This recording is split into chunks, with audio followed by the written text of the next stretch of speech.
FTP நேயர்களுக்கு வணக்கம். இன்று நம்முடன் சமீபத்தில் திமுகவில் இணைந்த முன்னாள் பழனி சட்டமன்ற உறுப்பினர் திரு சுப்பரத்னம் அவர்கள் நினைச்சிருக்காரு. சார் வணக்கம். சார் வணக்கம் வம்சி. ஓரளவுக்கு பலமான கூட்டணி உருவாகிச்சு. ஏன்னா போன மாசம் வரைக்கும் அதிமுக கூட்டணி பாஜக தான் யாரும் சேரல. இப்ப பாமக சேர்ந்திருக்காங்க.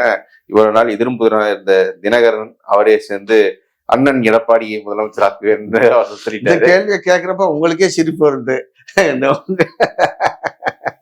தேர்ந்த அரசியல் விமர்சகனா நீங்களே இந்த வார்த்தையை சொல்லி சிரிக்கிறப்ப இது மக்கள் மன்றத்தில் எள்ளி நகை ஆடப்படுகிறது. கேள்விக்கு முன்னாடியே நான் பதில் சொல்றேன். திரு அண்ணன் டிடிவி தினகரன் அவர்களும் திரு இபிஎஸ் அவர்களும் கரங்காட்டு கொண்டிருப்பதை மக்கள் எள்ளி நகை ஆடிக்கொண்டிருக்கிறார்கள். ஏன்னா நீங்க any political leader for that matter, you must selectively choose words while attacking your opponents. சொல்ல புரியுதுங்களா? உங்கள் அரசியல் எதிரியாக பார்க்கக்கூடியவரை நீங்கள் விமர்சனம் செய்வது கூட ஒரு பண்பாட்டோடு நாகரிகத்தோடு இருக்க வேண்டும். திரு தினகரன் அவர்கள் திரு இபிஎஸ் அவர்களும் அந்த எல்லையெல்லாம் கடந்து ஒருவர் தாக்கி கொண்டார்கள். அது உச்சகட்டமாக அண்ணன் டிடிவி தினகரன் அவர்கள் எடப்பாடி பழனிசாமி போன்ற ஊழல்வாளியை துரோகியை மீண்டும் கோட்டைக்கு அனுப்பவா நான் ஒரு கட்சியை இவ்வளவு பாடுபட்டு நடத்தி கொண்டு இருக்கிறேன். எனவே துரோகத்திற்கு பாடம் புகட்டுவதற்கும் அவரை தோற்கடிப்பதற்காக மட்டும் உருவாக்கப்பட்ட இயக்கம் தான் அம்மா மக்கள் முன்னேற்ற கழகம் என்று வீதிதோறும் என்னங்க நாள்தோறும் வீதிதோறும் ஒவ்வொரு விடியல் பொழுதும் பேசிக் கொண்டிருந்தார் திரு தினகரன். அது மட்டும் இல்ல, உச்சகட்டமா போய் எடப்பாடி பழனிசாமி கூட கூட்டணி சேர்றதுப்பெல்லாம் நான் தூக்குல கூட தொங்கிடுவேன்னு சொன்னாரு. இப்ப அன்னைக்கு அவ்வளவு ஆவேசமா பேசுறதுக்கு என்ன காரணம் இருந்துச்சு? ஓரிரவில் அந்த ஆவேசம்லாம் காணாம போய் உடனே நாட்டு நேசக்கரை நீட்டுவதற்கு என்ன புதிய ஒரு சூழல் உருவாச்சு சொல்லுங்க. எனக்கு ஒண்ணுமே புரியலைங்க. புரியல வம்சி. டெல்லியிலிருந்து உத்தரவு வந்திருக்கும். டெல்லி அதுதான் டெல்லியோட எடுபடியாக அதிமுக மாறியதுதான் தமிழ்நாட்டு அரசியலில் ஒரு வெட்கக்கேடான ஒரு செயல். அதுதான் திராவிட முன்னேற்ற கழகமே பைப்போலார் பாலிடிக்ஸ் நிலைக்க வேண்டும் என்றால் அதிமுகவும் தன்னுடைய இருப்பை தக்க வைத்துக் கொள்ள வேண்டும் என்று எங்கள் திராவிட முன்னேற்ற கழகம் எங்கள் இயக்கமும் விரும்பக்கூடிய ஒரு நிலையில், தமிழ்நாட்டு மக்களும் விரும்பக்கூடிய நிலையில் இன்றைக்கு சுயநலத்தின் காரணமாக அந்த இடத்தை இன்றைக்கு அதிமுக இன்றைய தலைமை இன்றைக்கு அந்த இடத்தை இழந்து செல்வது புரியுதுங்களா? அந்த இடத்திற்கு பலரும் முயற்சி செய்து கொண்டிருக்கிறார்கள். இப்பொழுது போட்டி என்பது இரண்டாவது இடம் யார் என்பதற்கு தான். நேற்று கட்சி ஆரம்பித்தவர் கூட சொன்னாரு, திராவிட முன்னேற்ற கழகத்துக்கு எங்களுக்கு தான் போட்டி. திரு ஜெயக்குமார் பதில் சொல்ல, இல்ல உனக்கு அவங்களுக்கு போட்டி இல்ல, திமுகவுக்கு எங்களுக்கு தான் போட்டி. So DMK placed in the first place. சொல்ற புரியுதா?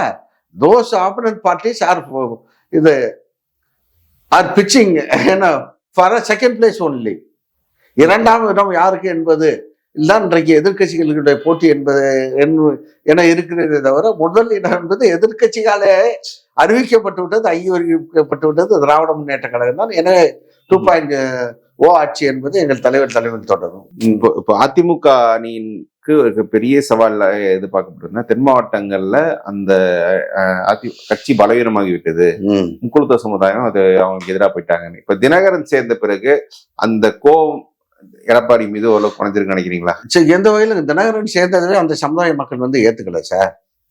என்ன இவர் நாங்க கிள்ளுக்கிறையா நாங்க, இவர் திடீர்னு இப்படியெல்லாம் வீரவசனம் பேசுவாரு, துரோகத்தை ஒழிக்கிறதுக்கு தான் இந்த கட்சியை உருவாக்குனேன், துரோகத்துக்கு பாடம் புகட்டு தான் இந்த கட்சியை உருவாக்குனேன், எடப்பாடி பழனிசாமி தோக்கவே அடிக்க வேண்டியதுங்கிறதுக்காக என்ற குறிக்கோள் தான் இந்த கட்சியை உருவாக்குனேன்னு சொல்லி நம்மளெல்லாம் ஒரு வேகப்படுத்தி விட்டு இன்றைக்கு எந்த இது காரண காரியம் எந்த காரணமும் இல்லாமல் என்ன யாரும் மிரட்டினார்கள், யாரோ சொன்னார்கள் என்பதற்காக இவர் போய் எடப்பாடி பழனிசாமி கிட்ட சேர்ந்துக்கிட்டாருன்னா அவருக்கு வேணும்னா வேணும், வேணான்னா வேணான்னு சொல்ற நிலைப்பாடை எடுக்கிறதுக்கு நம்ம கிள்ளுக்கீரைகள் இல்லை. எனவே இந்த செயல் ஏற்றுக்கொள்ளக்கூடியதில்லை. நமக்குன்னு ஒரு சுயமரியாதை இருக்கு. எனவே நம்ம அரசியல் ரீதியா யோசித்து நல்லாட்சி வழங்கக்கூடிய திராவிட முன்னேற்ற கழகத்துக்கு தான் வாக்களிக்க வேண்டும் என்கிற மனநிலைக்கு தமிழ்நாட்டு மக்கள் இன்ன சமுதாயம் அண்ணா சமுதாயம் இல்லை சார், ஒட்டுமொத்த தமிழ்நாட்டு மக்கள் ஒரு முடிவு எடுத்து விட்டார்கள். அது மட்டும் இல்லை, நீங்க நல்லா தெரிஞ்சுக்கங்க. நீங்க சொன்னீங்க பலம் வாய்ந்த எங்க சார், எந்த பாட்டாளி மக்கள் கட்சி சேர்ந்துச்சு? பாட்டாளி முந்தா நாள் கூட வழக்கு நடந்துகிட்டு இருக்கு. சென்னை உயர்நீதிமன்றம், Ramadoss founder leader of PMK, has filed a petition the High Court of Madras, telling that he is the founder leader of the party. ஏன்னா Anbumani Ramadoss has given forged documents to claim that he is the leader of the party, which should be dismissed forthwith. தெளிவா சொல்லியிருக்காரு. இது வந்து போலி ஆவணங்களை தயாரித்து கொடுத்து தேர்தல் ஆணையத்தை ஏமாத்திருக்கிறார். எனவே தேர்தல் ஆணையத்துக்கு உத்தரவிடுங்கள், நான் தான் இது பாட்டாளி கட்சியின் உண்மையான தலைவர். எனக்கு தான் ஒரு அப்படி இருக்கிறப்ப வந்து வெர்டிகல் வெர்டிகல் ஸ்பிளிட் இந்த பிஎம்கே. ஓகே, சொல்ல புரியுதுங்களா? ராம்தாஸ் த எல்டர், அவரு கூட ஒரு பெருவாரியான குரூப் இருக்கு, இவரு கூட ஒரு குரூப் இருக்கு. அதுல ஒரு குரூப் போய் சேர்ந்திருக்கு. தினகரன் எடுத்த நிலைப்பாட்டை அவருடைய கட்சியினரோ அவர் சார்ந்த சமுதாயத்தினரோ அவரை இதுவரை ஆதரித்த மக்களை ஏற்றுக்கொள்ள தயாராக இல்லை. நேற்று நான் திரு அண்ணாமலை அவர்கள் பெரிய வெடிகுண்டை வீசிட்டாரு, நான் தேர்தல் பணியிலிருந்து ஒதுங்கிக்கிறேன்ட்டு. அதனோட நோக்கம் என்ன? திரு இபிஎஸ் அவர்கள் வந்து நான் அண்ணாமலைக்கு, அதாவது அரசியலா பார்க்கணும், தனிப்பட்ட பகையாக திரு எடப்பாடி பழனிசாமி அவர்கள் நான் அண்ணாமலையை விடவே மாட்டேன், அண்ணாமலை இருக்கவர்கள் கூட்டுல இருக்க மாட்டேன், அண்ணாமலை நீக்கினா தான் கூட்டணியில சேர்வேன்னு கண்டிஷன் போட்டு நீக்க வச்சாரு. இப்ப தான் வந்து ஒரு ஐஜி ரேங்க் டிஐஜி ரேங்க்ல இருந்து ஒரு ஐபிஎஸ் ஆஃபீஸர் அரசியலுக்கு வர இவர் வந்து எகனை போட்டு நம்முடைய அரசியல் வாழ்க்கையை இன்னைக்கு கேள்விக்குறி ஆக்கிட்டார்ல. இவரை முதலமைச்சர் ஆக்குறதுக்கு நான் ஏன் பாடுபடுவேன்? எனவே நான் தேர்தல் பணியிலிருந்து ஒதுங்கிறேன் திரு அண்ணாமலை ஒதுங்கி இருக்கிறார் என்றால், இன்றைக்கு பிஜேபியுடைய வாக்கு வங்கியும் சிறிது கொஞ்ச நஞ்சம் இருக்கக்கூடிய வாக்கு வங்கியும் கூட இன்னைக்கு மொத்தமாக இன்னைக்கு அந்த பிஜேபி அதிமுக கூட்டணிக்கு போகக்கூடிய சூழல் இல்லையே. ஓகே, புரியுது. பாட்டாள் மக்கள் கட்சி உடஞ்சி செதஞ்சு போச்சு வாக்கு. சொல்ல புரியுதுங்களா? இங்க பிஜேபியோட வாக்கு அண்ணாமலையும் அண்ணா சார்ந்த சமுதாயமும் அண்ணாமலை ஆதரிக்கக்கூடிய இளைஞர் கூட்டமும் இன்றைக்கு நிச்சயமாக வந்து அவர் என்ன சொல்றாரு, நிச்சயமா நம் அண்ணாமலையை பழி வாங்கி எடப்பாடி பழனிசாமியை அவர் என்னப்படி அந்த அரசியலில் முன்னேற விடக்கூடாது, காலை பிடித்து இழுக்க வேண்டும் என்ற வேலை என்ற திட்டத்தோடு தீவிரமாக இருக்கிறார்களே. ஓகே, அப்படி இருக்கிறப்ப எந்த புதுசா கூட்டணி? அது எங்க தலைவர் அழகா சொன்ன மாதிரி ஏற்கனவே அவங்க கூட கூட்டணியில இருந்தவங்க தானே சார். எடப்பாடி பழனிசாமி மட்டும் எம்பி எலெக்ஷன்ல வெளில போறேன்னாரு, அப்புறம் இப்போ வந்து சேர்ந்துக்கிட்டாரு. ஏற்கனவே உள்ளவும் மீண்டு வந்திருக்காங்க. இதுல ஏதோ பெருசா வந்து அமைஞ்ச மாதிரி எதுக்கு வந்து why they're choreographing an artificial drama like this? புரியுது. செயற்கையா ஏதோ புதிய அமைப்பு உருவானது மாதிரி யாரை ஏமாத்துறதுக்கு இந்த வேலை பண்றாங்க அப்படின்னு எங்க தலைவர் கேட்ட மாதிரி இன்றைக்கு தமிழ்நாட்டு மக்கள் தெளிவான அறிவார்ந்த தமிழ்நாட்டு மக்கள் தெளிவா புரிஞ்சு வச்சிருக்காங்க. So BJP ADMK alliance divided house, it is என்ன கேப்கசான் பொசிஷன், சிதறி கிடக்கிறது. அது முதல்ல ஒன்னு சேர்றதுக்கான alliance partners let them try to first of all unite themselves. Okay, தங்களை முதல்ல இணைத்துக் கொள்வதற்கான வேலையை பார்க்கட்டும், அப்புறம் எங்களை திராவிட முன்னேற்ற கழகத்தையும் எங்கள் தலைவரை எதிர்க்கிற வேலையை பிறகு பார்த்துக்கலாம். தினகரன் வந்து இந்த தேர்தலில் போட்டியிட போவதில்லை அப்படின்னு அறிவிச்சிருக்காரு. அண்ணாமலையும் நான் விளைக்கிறேன்னு சொல்றாரு. ஒரு இவங்களுக்கே களம் என்னன்னு புரிஞ்சிருக்கு, ஜெயிக்கிற கஷ்டம் தெரிஞ்சிருக்கும். ஆமா சார், அவங்க கொஞ்சம் அரசியல்ல நம்ம பலவாறு விமர்சனம் பண்ணா கூட கொஞ்சம் அரசியல்ல கொஞ்சம் வியாக்கியானம் உள்ளவர் தினகரனும் சரி திரு அண்ணாமலையும் சரி. அதனால நெட் ரிசல்ட் என்ன அவங்க தேர்தல் முடிவு என்னவாக இருக்கும் என்பது அவங்களுக்கே நல்லா தெரியும். சொல்றது புரியுதுங்களா? அதனாலதான் வந்து அவர்கள் வந்து 2வது சார் அடிப்படையில மனதார திரு இபிஎஸ் தலைமையை ஏற்றுக்கொள்ள இருவரும் தயார் இல்லை சார். ஓகே, சூழல் காரணமாக திரு டிடிவி தினகரன் அங்க போயிருக்காரு. ஓகே, இதுதாங்க யதார்த்தம். பட் ஆனா தினகரன் எடப்பாடிக்கு ஆதரவா இவ்வளவு பேசிட்டு இருக்காரு. அதான் நான் சூழலின் காரணமாகன்னு சொல்றேங்க. இல்ல அன்னைக்கு அவர் பேசிய பேச்சு தினகரன் ஒரு வகையில சார், தினகரனோட வம்சி உங்களுக்கு தெரியாதுல்ல, தினகரனோட யதார்த்தமான பேச்சும் பேட்டியும் தான் அவருக்கு வந்து பத்திரிகை உலகில் ஒரு மரியாதை தேடி கொடுச்சு. உண்டாங்கல்ல? ஆமா, கண்டிப்பா. கொஞ்சம் யதார்த்தமான கருத்துக்களை சொல்லுவாரு, கேஷுவலா பேசுற. ஆனா இன்றைக்கு ஏதோ சூழலின் காரணமாக, ஏன்னா பொருந்தா கூட்டணியில் தன்னை இணைத்து கொண்டு அவர் பேசுவதையெல்லாம் மக்கள் இன்றைக்கு வந்து கேலியாக கிண்டலாகவும், எப்படி யதார்த்தமா பேசிய தினகரன், உண்மையை பேசிய தினகரன் இன்னைக்கு மனச்சாட்சியை விட்டு என்ன வாய் தந்தால் இப்படி வந்து பொய் மூட்டையை அவுத்து விடுகிறாரே என்று தினகரன் இமேஜ் மட்டும் போனதில்லை, அவர் பேசக்கூடிய கருத்தெல்லாம் அவர் எண்ணத்திற்கு மாறாக அமைகிறது. அது கூட்டணிக்கு பலன் அளிக்கக்கூடிய நிலை இல்லை. எனவே வந்து எனவேதான் sir, a leader must lead from the front. Okay, சொல்ல புரியுதா? ஒரு தளபதி என்பவர், தலைவர் என்பவர் களத்தில் முன்னே நின்று வழி நடத்த வேண்டும். முன்னே நின்று வழி நடத்த வேண்டியவரை நான் தேர்தல் களத்தில் நிக்க மாட்டேன் அப்படின்னு சொன்னா எப்படி சார்? ஹவு த முறையில் of the cadres will be? Okay, தொண்டர்களுடைய உணர்வு எப்படி இருக்கும்? இப்ப தலைவரே வரையிட்டாரு, நம்ம எதுக்கு போய் நம்ம பள்ளிக்கடை ஆக்க போறாரு, எதுக்கு நம்ம காசு பணத்தை செலவு பண்ணிட்டு இருக்கோம்ட்டு. எனவே அது வந்து உங்களுக்கு வந்து அந்த கூட்டணி வந்து இப்போ பிஜேபி, அதிமுக, எடப்பாடி பழனிசாமி கூட்டணி வந்து எழுத்து அது வந்து கூடா நட்பு கேடா முடியும் என்ற அடிப்படையில் அது வரும் சட்டமன்ற தேர்தலில் மிகப்பெரிய பின்னடைவையை சந்திக்கும், படுதோல்வியை சந்திக்கும் சார். எங்கள் தலைவர் சொன்னது போல அவர் தலைமையிலான திராவிட முன்னேற்ற கழகத்தின் கூட்டணி 200 தொகுதிக்கு மேல் நிச்சயமாக வெல்லும். அதுதான் கலையதான் சார். எடப்பாடி வந்து திமுக மீது வைக்கும் விமர்சனம் வந்தா, அவங்க அந்த கட்சியில என்ன திமுக ஆளே இல்லையா, அதிமுக வரவங்களும் இப்படி சேர்த்து போஸ்டிங் கொடுத்துருக்காங்க, ஏங்க அப்படி பண்றாங்க அப்படின்னு போய் கேட்டாரு. சோ இந்த ஒரு ட்ரெண்ட் எப்படி? இந்த கேள்வியை தப்பும் தலைமையை ஏத்துக்கல. உருப்படிய நல்ல தலைமை, நாங்கள் மதிக்கத்தக்க தலைமை, இந்த தமிழ்நாட்டுடைய நலத்தையும் தமிழ்நாட்டை கட்டி காக்கக்கூடிய ஆற்றல் மிகுந்த தலைமை என்ன திராவிட முன்னேற்ற கழகத்தினுடைய தலைமை, அதனுடைய ஒப்புயர்வற்ற தலைவர் அண்ணன் முத்துவேல் கருணாநிதி ஸ்டாலின் என்பதை உணர்ந்து நாங்கள் என்ன அவருடைய தலைமை மனதார ஏற்றுக்கொண்டு இன்றைக்கு நாங்கள் அணியாக சென்று கொண்டு இருக்கிறோம். It is our pragmatic decision. அப்படி போகும்போது உள்ள எதுவும் உங்களுக்கு சார் அதைத்தான் தாயுமானவர்னு நான் சொல்லிட்டேன் இல்ல. அவர் வந்து இருக்கக்கூடிய இன்றைக்கு அதிமுக வந்து பல கூறுகளாக பிரிந்து இன்றைக்கு பிஜேபியுடைய பி டீமா மாறிடுச்சு. எனவே திராவிட இயக்க உணர்வாளர்கள் நாம் இருக்க வேண்டிய இடம் திராவிட முன்னேற்ற கழகம் தான், அதற்கு சரியான தலைமை நாம் தான் என உணர்ந்து நம்மிடம் வருகிறார்கள்.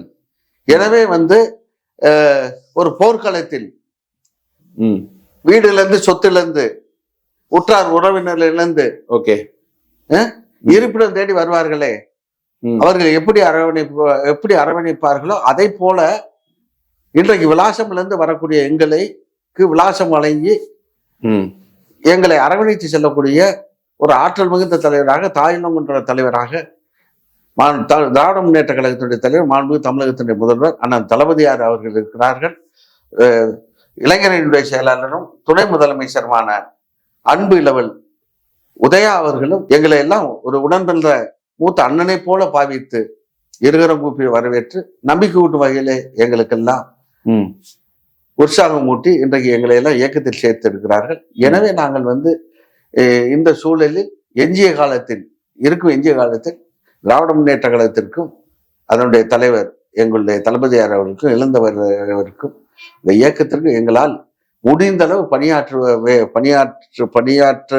பணியாற்ற வேண்டும், பணியாற்றுவோம் என்ற உணர்வோடு இன்றைக்கு நாங்கள் வந்து அங்கே இணைந்திருக்கிறோம். சார், இப்போ அதிமுக விஜய் பக்கம் வரும். விஜய்க்கு எப்படி சார் திண்டுக்கல் மாவட்டத்தில் ஆதரவு? சார் விஜய்க்கு வந்து சார் இதெல்லாம் மீடியா கிரியேஷன் சார், உங்களுக்கு மீடியா கிரியேஷன்ஸ். விஜய்க்கு வந்து எப்பவுமே மீடியா சொல்லக்கூடிய அளவுக்கு எதுவும் கிடையாது. அதாவதுங்க அவர் விழுப்புரத்துல கூட்டம் போட்டாலும் சரி, கரூர்ல கூட்டம் போட்டாலும் சரி, காஞ்சிபுரத்துல கூட்டம் போட்டாலும் சரி, தமிழ்நாட்டில் இருக்கக்கூடிய விஜய் ரசிகர்கள்னா ஆளு ஒரு பைக்ல 3 பேர் உட்காந்துக்கிட்டு பெட்ரோலை போட்டுக்கிட்டு எங்க போனாலும் சேஸ் பண்றதுதான் அவங்க. ஸோ அவருடைய சண்டிங் க்ரௌடுன்னு சொல்லுவோம்ல, it is not a local crowd, but it's a moving crowd, shunting crowd and a moving crowd. So it will not be converted into votes. சொல்றது புரியுதுங்களா? அதுவே வந்து எங்க போனாலும் அவரை சேஸ் பண்ணிட்டு போகக்கூடிய அந்த crowd, அதுதான் அவரோட மொத்த ஸ்ட்ரென்த்துங்க. எனவே வந்து அதை குறிப்பா அந்த கரூர் ஸ்டாம்புக்கு பின்னாடி அவர் வந்து அதை வந்து எவ்வளவு உதாசம் 41 மனித உயிர்கள் இறந்ததை வந்து பொருட்படுத்தாமல், அவர்களை நேரில் சென்று கூட பார்க்காமல், ஆறுதல் அளிக்காமல், பஸ் அடிச்சு அவரை வீட்டுக்கு வர வச்சு அங்கே செயற்கை அவர் போட்டோ எடுத்துக்கிட்டு இதெல்லாம் பண்ணக்கூடிய இதெல்லாம் மனிதாபிமானம் மற்ற அந்த செயலை பார்க்குறப்ப he is yet to attain political maturity. இன்னும் ஒரு ஃபேன் கிளப்பா இருக்கே தவிர அரசியல் இயக்கமாக அந்த கட்சி தாவேக்கா மாறவில்லை. கட்சி மாறல மட்டும் இல்ல, அது தலைவராக இருக்கக்கூடிய திரு விஜய் அவர்களும் அதற்கான தலைமைத்துவத்தை உருவாக்கி கொள்ளவில்லை என்ற நிலையில் இன்றைக்கு அவர் வந்து is not being seen as that big force to be reckoned with. அதுல 3ஆம் ஆண்டு விழாவில் நடந்த கூத்துக்களை பார்த்தேன். ஆட்டம் குத்தாட்டம் போடுறாரு. நேற்று எங்க திராவிட முன்னேற்ற கழகத்தின் துணை பொதுச் செயலாளரும் மாண்பு ஊரக வளர்ச்சித்துறை என்ற அமைச்சருமான அருமை ஐபி அவர்கள் நேற்று பேரங்க அண்ணா நினைவு நாளில் முடித்து விட்டு அஞ்சலி செலுத்தி விட்டு பத்திரிகைகளை சந்திப்பது அழகா சொல்லியிருந்தாரு. தம்பி, இந்த குத்தாட்டம் எல்லாம் நாங்க கொள்ள காலத்துக்கு முன்னாடியே போட்டோம். இதெல்லாம் நாங்க படிக்கிற காலத்துல போட்டது. அரசியல்வாதியா வந்தானே அதுக்குன்னு ஒரு கலாச்சார பண்பாடு இருக்கு, அதை உருவாக்கின்னு ஏப்பா அசிங்கப்படுத்தணும்னு சொன்னது அது ஒரு அற்புதமான கருத்து. திண்டுக்கல்ல ஆள் இருக்காங்களா சார் டிவிக்கல? டிவிக்கல எனக்கு தெரிஞ்சு பெருசா ஆள் இல்லை சார் உண்மையில. பிளைன்லி ஸ்பீக்கிங், ஃப்ராங்க்லி ஸ்பீக்கிங், ஏன்னா எனக்கு தெரிந்த உண்மையில அறிமுகமான அந்த அளவுக்கு தேர்தல் நிற்கக்கூடிய அளவுக்கு ஒரு அறிமுகமான நபர் யாருமே எனக்கு தெரியவில்லை. ஓகே, கண்ணுக்கு எட்டிய தூரம் வரை தெரியவில்லை சார். இதுல வந்து என்னன்னா, இப்ப பாஜக வந்து இப்ப அதிமுக கூட்டணியில சீட்டு கேட்கும் போது கட்ட அறுவடை வீடு இருக்க தொகுதிகளா பத்தி கேட்கறாங்கன்ற மாதிரி தகவல் திருப்பரங்குன்றத்துல பிரச்சனை பண்ணாங்க. திருப்பரங்குன்றம் பேக் ஃபயர் ஆயிடுச்சு சார். அவங்க திருப்பரங்குன்றத்தில் தேவையில்லாம போய் வச்சு இது பண்ணி அது வந்து இந்த ஹைகோர்ட் ஆர்டர் ஒன்று வச்சுட்டு அதுல இருந்தே சார் எங்களுடைய தலைவர் மாண்பு முதலமைச்சர் is proved is administrative acumen sir. உங்களுக்கு leadership, the highest form of his leadership qualities was exposed at the time of the இது திருப்பரங்குன்றம் யூசி சார். உங்களுக்கு அதுல சிங்கிள் ஜட்ஜ் ஆர்டரை வச்சுக்கிட்டு நாங்க போய் கூடிய தனி நபர் போய் நான் இந்த போறேன்னு சொன்னேன்னா 144 இம்போஸ் பண்ணி ஒரு ஆளும் போகாதன்ட்டு எல்லாத்தையும் கொடுக்க வேண்டிய ட்ரீட்மெண்ட்டை கொடுத்து வெளியேற்றினப்ப பொதுமக்கள் வந்து ஏகோபித்த வரவேற்பு கொடுத்தாங்க. ஞாபகம் இருக்குங்களா வம்சி? பார்த்தேன். அந்த கலவரக்காரர்களை போலீசார் முடுக்குகிற பொழுது பொதுமக்கள் கொடுத்த அந்த ஏகோபித்த வரவேற்பு, உற்சாகம், ஆரவாரம் இருக்கே, அங்கேதான் எங்களுடைய தலைவர் முதல்வர் என்ன வென்று காட்டினார், என்றும் வெல்வார். எனவே வந்து இக்கட்டான சூழ்நிலை கூட அமைதியாக எவ்வளவு அழகாக இந்த மெட்டிகுலஸ் வே எவ்வளவு அற்புதமாக அதை ஹேண்டில் பண்ணாரு. அந்த நாளை அதை வச்சு அயோத்தி மாதிரி அங்க நார்த் இந்தியாவில் மாதிரி மக்களை வந்து மதம் என்ற மாயையில் தள்ளி இங்க தமிழ்நாட்டில் ஏமாற்றி விடலாம் என்று அவர்கள் எடுத்து வைத்த முதல் அடியே அவர்களுக்கு மரண அடியாக விழுந்து விட்டது. எனவே இனிமேல் வந்து அவர்கள் வந்து ஆன்மீகத்தை வந்து அரசியலுக்கு பயன்படுத்துவதையும் கோவில்களில் அரசியல் செய்வதையும் பிஜேபி இனிமேல் கையில் எடுக்காது. அதற்கு தக்க பாடம் வந்து திருப்பரங்குன்றம் அந்த தீப விவகாரம் அவங்களுக்கு உணர்த்தி இருக்கிறதாகத்தான் நாங்கள். ஒருவேளை அவங்க தீபம் அப்போ ஒரு அரசாங்கம் ஏற்று அனுமதி கொடுத்திருந்தா இந்த இஷ்யூ வந்து அப்பயே போயிருக்கும். இப்ப பிரதமரே வந்து பேசுற அளவுக்கு வளர்ந்துச்சு. பிரதமர் அவரோட ஸ்டேச்சருக்கு இந்த இஷ்யூ வந்து ஒரு கான்ட்ரவர்சியல் இஷ்யூ, கோர்ட்டு தலையிட்டு இருக்கு. ஒரு மாநில அரசு தன்னுடைய கடமை சேர்ந்து இருக்கிறது. எனவே பிரதமர் என்பது ஒட்டுமொத்த இந்திய நாட்டிற்கும் சட்ட ஒழுங்கு அமைதியை நிலைநாட்டக்கூடிய ஒரு பெரும் பொறுப்பில் இருக்கக்கூடியவர். ஒரு மாநில அரசுக்கு திட்டமிட்டு உருவாக்கப்பட்ட ஒரு பிரச்சனையை ஆதரிப்பதை போல அவர் பேசியிருப்பதை அவர் வைக்கக்கூடிய பொறுப்பிற்கு உகந்ததா என்பதை அவர்தான் உணர வேண்டும். Okay sir. He has stooped to the lowest ebb. Okay sir, புரியுது. இதுயா சார் எங்க திருப்பரங்குன்றத்துல பிரச்சனை மாதிரி பழனியில வந்து இதை பண்ண போறாங்க. பழனி பஞ்சாபரத்துல பழனியில எல்லாம் காலே வைக்க முடியாது சார். அங்கெல்லாம் மக்கள் ரொம்ப தெளிவா இருக்காங்க சார். பக்தி வேறு அரசியல் வேறு என்பது பகுத்தாயக்கூடிய நல்ல ஆகச்சிறந்த பகுத்தறிவாதிகளாகத்தான் பள்ளியில் பகுதியில் வாழக்கூடிய தமிழ்நாட்டு மக்களே அப்படித்தான் இருக்கிறார்கள். செயற்கையாக ஒரு முயற்சி செய்து பார்த்தார்கள். அதிலே வந்து அவர்களுக்கு அவர்களுடைய தீய எண்ணத்திற்கு தீய எண்ணம் தீபம் ஏற்றுவதற்கு பதிலாக தீ வைத்து கொளுத்தப்பட்டு விட்டது. எனவே அந்த காயங்கள் சமீபத்தில் ஆறக்கூடியதாக இல்லை. எனவே வந்து மீண்டும் அதை கையில் எடுக்க மாட்டார்கள். குறிப்பாக பழனி போன்ற பகுதியில் அவங்க கற்பனை பண்ணிக்க வேணாம்னு நான் சொல்லிக்கிறேன். திருப்பதி லட்டு பழனி பஞ்சாபத்தை வேணா கோயிலே இருந்து முறை வரக்கூடிய அத்தனை பக்தர்களுக்கும் நம்முடைய தளபதியார் அவருடைய ஆட்சியில் இன்றைக்கு அறநிலையத்துறை அமைச்சராக இருக்கக்கூடிய அண்ணன் சேகர்பாபு அவர்கள் முன்னெடுத்திருக்கக்கூடிய திட்டத்தின்படி பக்தர்கள் அனைவருக்கும் இன்றைக்கு பஞ்சாமிர்தம் தரிசனம் முடிந்தவன் இலவசமாக பஞ்சாமிர்தம் இலையிலும் கொடுக்கிறார்கள். ஒரு தனி திண்ணில் கோயில் சார்பாக தயாரிக்கப்பட்ட திண்ணீரும் பஞ்சாமிர்தம் கொடுத்து அனுப்புகிறார்கள் இலவசமாகவே, விலை இல்லா வகையில். எனவே வந்து உண்மையான பக்தர்களுக்கு உரிய மரியாதை தரப்பட்டு அவர்களுக்கு சாமியுடைய பிரசாதங்களும் உரியவாறு வழங்கப்படுகிறது. கலவரக்காரர்கள் வந்தால் அவர் கோயில் வளாகத்தில் காலடி வைப்பதற்கு முன்னால் விரட்டி அடிக்கப்படுவார்கள். ஓகே சார், இவ்வளவு தூரம் உங்கள் நேரத்தை ஒதுக்கி கேள்விக்கு பதில் சொல்ல மாட்டேங்க சார். Thank you sir. மிக்க நன்றி வம்சி.